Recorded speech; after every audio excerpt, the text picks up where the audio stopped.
Bonny Six Shooter, take 2.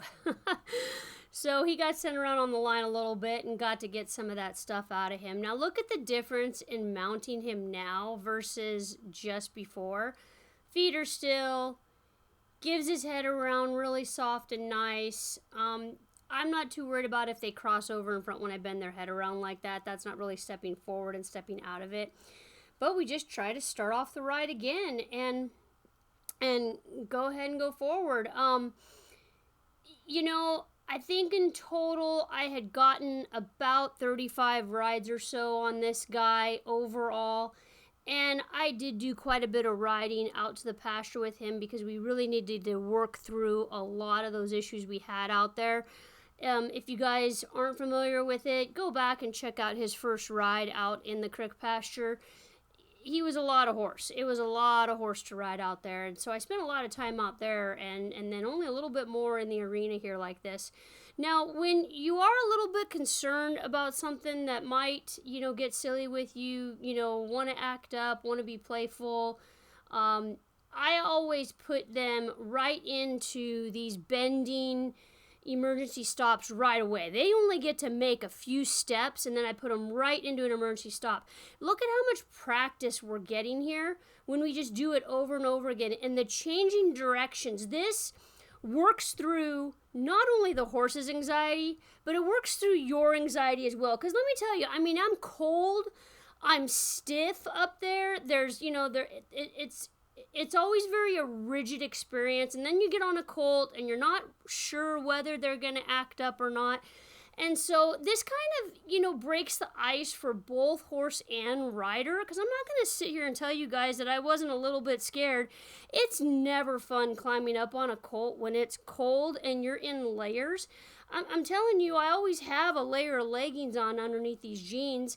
So you already start to kind of feel like a sausage in a sausage casing climbing up on these colts, and then you have to deal with something that wants to kind of act up and be a little naughty. I make sure I do a lot of those emergency stop practices before I feel comfortable enough to let them go out into a straight line again, because you want to keep that head slightly bent.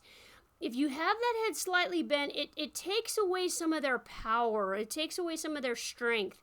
When they're allowed to get their face and jowl in a straight line, that's where they can really, get after it and take off with you. So if you can keep them in these smaller bent circles, you're at more of an advantage, and you can bend them around in a circle tighter. You can kick that hind end out if you need to, because sometimes we have to go to disengaging that hind end if we need to take that power away from him. So I stay really small here. What are these? Maybe, started out as a 20-foot circle and we gradually open it up bigger and bigger and bigger. And look, you can see some snow on the ground out there. Right around the first week of November, we did get a little bit of snow and we froze for about a week, and I thought it was going to be game over for sure. And we ended up thawing out just a little bit. It warmed back up to the 40s, and I was able to go back to work again for a couple of weeks before we got another snow. So just starting out here, sometimes your ride is just going to consist of these figure eights and bending them in circles, changing your diagonal, changing your direction, and we're going to break the ice, okay? It's just an icebreaker game. This particular game works great in any and all situations. You haul to town the first time, you're in a warm-up pen, and they're spooking, and they're worried about other horses around them. You go to this game, and this game will change your life right here. It will definitely make a difference in the overall mental, emotional well-being of your colt. And, it gets them physically more capable to do the job that you're asking of them. Just work on making good quality circles. You don't have to do anything crazy. You just can go make good quality circles and bend them around and work on your basics. And if you've got the basics down at home, when you put them in a stressful situation, you always have something to go back and rely on. You know what I mean? You're not adding anything new to their toolbox. You're just working on the same thing you've always worked on. So here I gradually just make those circles bigger and bigger and allow him to go into more straight lines. And I don't have his head nearly as bent as I did in the beginning, right? And if you've been watching this whole time, Shooter has always really struggled on this side of the arena. He's always had a problem over here, and we see that, you know, thanks to more rides and some maturity and experience, he's getting quite a bit better on this south side of the arena. And, you know, that's hopefully how it goes once I start hauling him to town and start taking him places.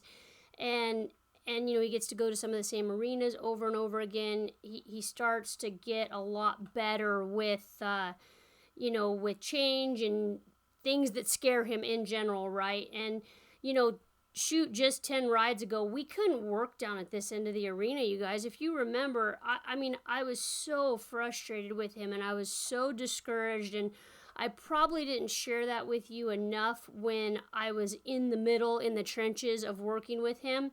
You know, a lot of times what you guys have always seen on my videos here are, you know, kind of more of the finished product, you know, at the end of the 30-day session when everything is wonderful and we have a well-balanced, well-started individual that's ready to go on to a new job. And instead, you guys have been with me through this entire, you know, journey with Shooter, and, you know, you've got to see him be really, really naughty, and you've got to see him when he didn't want to let me put a surcingle on him, let alone saddle him, right? And so I'm able to kind of expand the size of the arena here and go to the full length of the arena. You know, you see how we gradually move further and further out. And I'm going to go ahead and let him stop down here. We always want to let him stop in the places where they're, you know, scared. Make it a good place for them to want to be. He's starting to work his roll away pretty good. And I go ahead and play game over with him. Long, loose rein. But I never go like completely, totally long, because in the event, you know, something boogers him, I want to kind of be able to have some rein there to grab onto and bend his head around if I need to.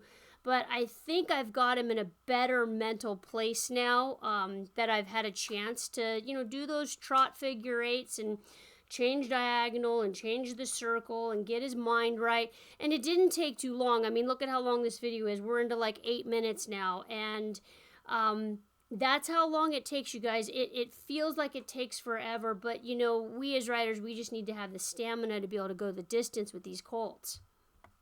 So I always try to let him walk when he gets down to this end of the arena and let him rest. But we see that he still gets a little bit goose there, and he takes off into a trot on his own.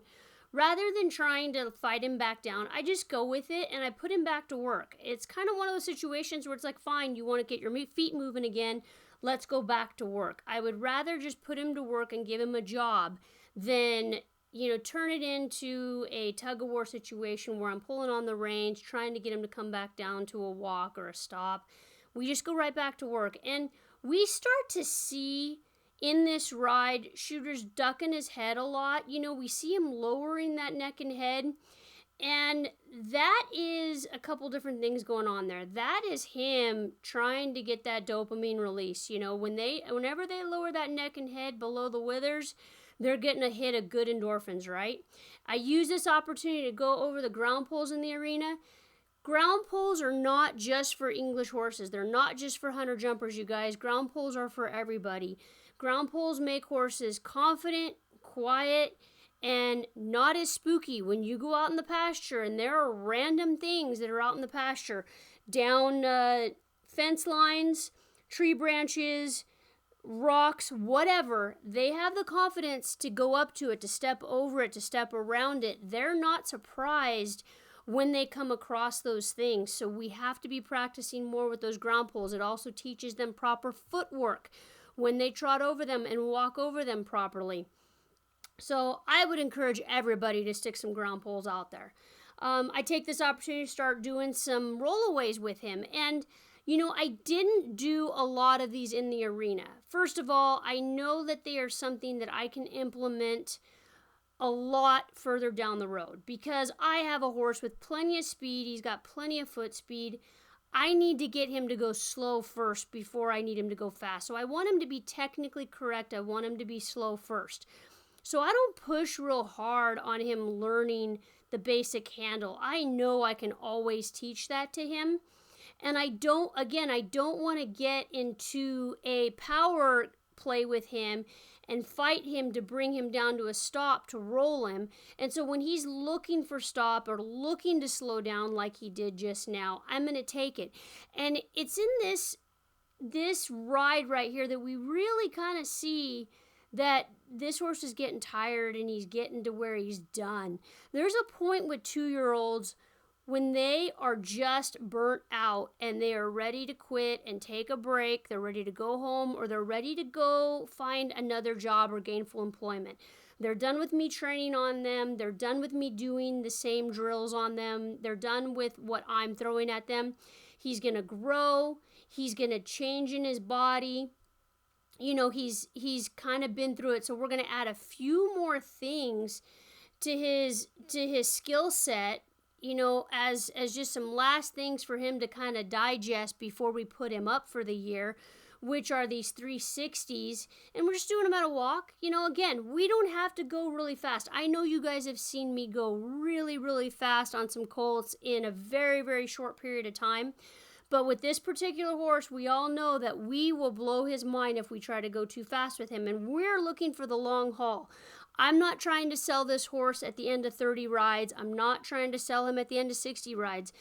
I'm really not trying to sell him. I am trying to make a really good individual that I'm going to enjoy for the rest of my life, no matter how rough, you know, our start kind of was, because he's got a very forward disposition. You know, he's one that you know, we've always had to work at his speed. He sees the cat there, Jumper's just cruising on the outside of the arena, and he's got to deal with that. So another little 360 here. Again, we're working on technically correct, not speed. And we've always had to work on Shooter's agenda, right? Like when he says he's done for the day, we kind of have to go, okay, we're done. We're not going to push any harder. You know, obviously there's going to be a point in his life when we got to go, okay, dude, I need more out of you and you have to oblige. But right now, we want to get along with this horse, and sometimes we have to cut the ride short, quit earlier. You know, don't have an agenda in our head of, well, I have to get A, B, C, D, E done today. Sometimes we only get A and B done. And we see that he's gotten really, really tired, and he's ready to be done. And I'm just going to work all of these little basic things at a walk. Again, I don't need him to go very fast. Every once in a while, I can let him go out of it at a trot, and we incorporate the ground poles again. Anytime we can take him over something that he can do confidently, you know, we are adding things to that bank account, right? We are adding some stuff that he can do that he's confident doing, and he's not getting in trouble for it. We're making it fun for him. We're making it an enjoyable ride for him. So as I trot around here, we see him lower that neck and head again. And that's kind of my cue to take that transition and lope off on him. That is one of the key elements to making a good transition, is that lowering of the neck and head. You know, we don't get that huge pop-up. We don't get the zoom. We don't get the, you know, where they take off as fast as they can. He had lowered his neck and head. He had slowed down. It was kind of a half-halt situation. And I was able to kiss to him, and he took off on the correct lead. You know, we don't have to lope him into the ground. We can make nice big circles out here. He's staying really balanced. He's holding himself collected as we go around. We see more elements of him lowering that neck and head, and he's looking for the stop here. You know, that's ultimately what we want with Shooter, right? We want him to hold the same cadence. We want him looking for the stop. We want him listening. We don't want him zooming around the arena as fast as he can go. And if you notice, I don't put him into the roll right away. Now, I could, right? I could. You guys have all watched me on other horses put them into a roll right away and spin them right out of it. But those were push-style horses. This is where we really have to be very aware of the kind of horse that we're riding and the temperament and disposition and the caliber. Those other push-style horses, We had to keep their feet moving, and in order for them to use themselves to the best of their ability, sometimes putting them right into the roll coming out of that stop is the best thing for them.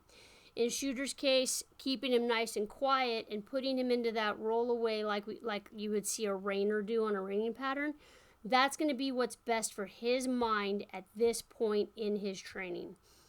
It's really good for him to see those other two horses tied up on the outside of the arena. He's seeing the dogs out there, you know, no big deal. All of those distractions are things that are going to happen his whole entire life, so we just make him deal with it now. He's really making me drive him with my seat and legs as I lope around the arena. You know, real basic big circle. We see him elevating his stomach, rounding his back. He's really lowering that neck and head now. I'm having to kind of push him around the arena, which is a great, great place to quit this ride on him. And we don't ask for much more than that. We don't get greedy. We don't take more than that. You know, it's fun to lope them when they're loping like that. You know, you want to keep going. But you also have to realize that this horse has already given me everything that he's got, and we're going to quit with him on that note in the arena. Now I'm going to go ahead and let him cool out, walk some little figure eights here right in this corner, and he's still spooking at stuff in this corner. You know, I think ultimately nothing's going to change, right? When I go back to riding him again in the spring, he's going to spook on this side of the arena. He's going to be scared of anything that's sitting down in this corner. So I always want to try to end on a very, very good note on this side of the arena. Some basic figure eights, make sure he stays really soft, catches his breath, make sure he relates this side of the arena with it being really good. Again, putting deposits in that bank account. We're going to be doing this for a really long time. That's the problem with horse training. You know, it doesn't just happen overnight. It takes years to make one. And we have to keep doing the same things over and over and over again with quality, because if we don't do it with quality, we get crap at the end of it all. And, you know, we're just not making a good individual for ourselves. You know, ultimately I'm thinking about what I want to still ride here in 5 years or 10 years from now. This horse has a huge life ahead of him. I'm trying to make the individual I want to be riding, you know, in a few more years, not just something I'm going to pass on to somebody else and make him somebody else's problem, because that's not going to be good for him or for me or for the person that I would sell him to ultimately, right? You know, hypothetically, if I was selling him. So I'm going to go ahead and leave the arena here. And he had been nailing the gate. He'd been getting the gate, so I finally got it on video of him opening and closing the gate. And again, we're kind of going through the motions here. We're making it a good experience. We're just going to walk through and take tiny little steps to get through this. Get him into the position where we want him to ultimately finish, like hypothetically if we were going to be showing him in an actual class. And then we're going to quit on that note. We see him cock a leg. He's relaxed. He lowers his neck and head, even though the dogs are excited. And we're going to call it a day with that. Thanks for watching, you guys. I sure hope you have a great rest of your day.